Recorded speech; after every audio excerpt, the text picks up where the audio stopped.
Welcome to The Explainer. So, today we're talking about a revolution, but it's not happening in software or code. It's happening in the very stuff that makes up our world. Yeah, I'm talking about physical materials. You know, the metals in your phone, the plastics all around us, even the compounds in our medicine. Okay, just imagine this for a second. What if, instead of searching for a material that's kind of right for a job, strong enough, light enough, whatever, what if we could just invent the perfect one on demand, like literally design it from the atoms up to solve that one specific problem? Well, that's not science fiction anymore. It's happening right now. And it's a huge shift in how we think about innovation. We're moving from an age of discovering materials to an age of designing them. That is a fundamental change. You know, for pretty much all of human history, finding new materials was, well, it was slow. A real game of trial and error, a lot of educated guesses, and honestly, some happy accidents. But AI completely flips that script.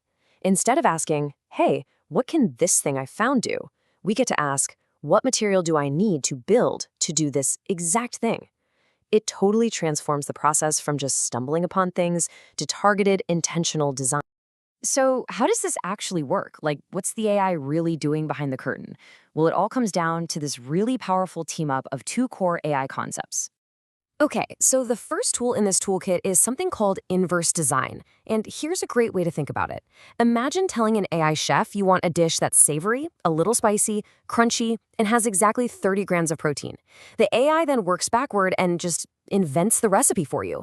It's the same idea here. We tell the AI the properties we need, like super strong but lightweight, and it figures out the exact molecular structure that'll get us there. And the second tool, that's generative models. So if inverse design sets the goal, you can think of generative models as the creative engines that actually come up with the ideas. These AIs are trained on huge databases of all the materials we already know about. They learn the basic rules of chemistry and physics from that, and then they use that knowledge to generate brand new, stable material structures, the actual recipes that have literally never existed before. It's pretty incredible. And look, this isn't just some theory stuck in a research lab. Not at all.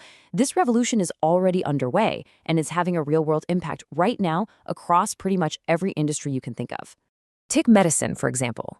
AIs are designing custom-built materials, things like tiny nanocarriers that can deliver drugs right to cancer cells and nowhere else. Or they're creating these intricate scaffolds that can actually help our own bodies regenerate and rebuild tissue. Amazing stuff.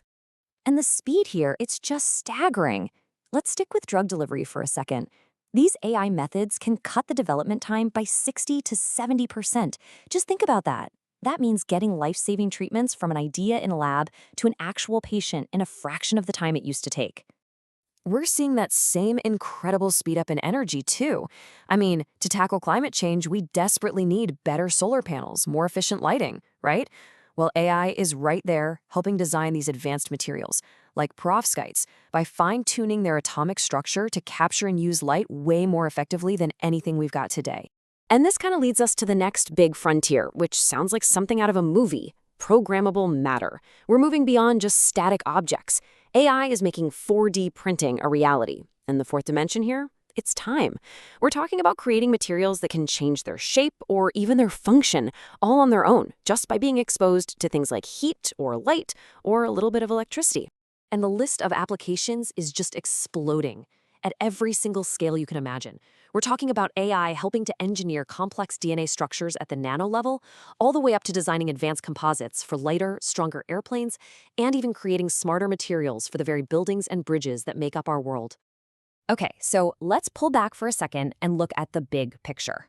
What does all of this really mean for us, for humanity? The crucial point is this. For literally all of human history, our progress has been limited by the materials we could find lying around. Now, for the very first time, we're starting to build a world with materials we can dream up. The bottleneck isn't discovery anymore, it's our own imagination. And that is why this matters so much. This isn't just about making a better smartphone screen.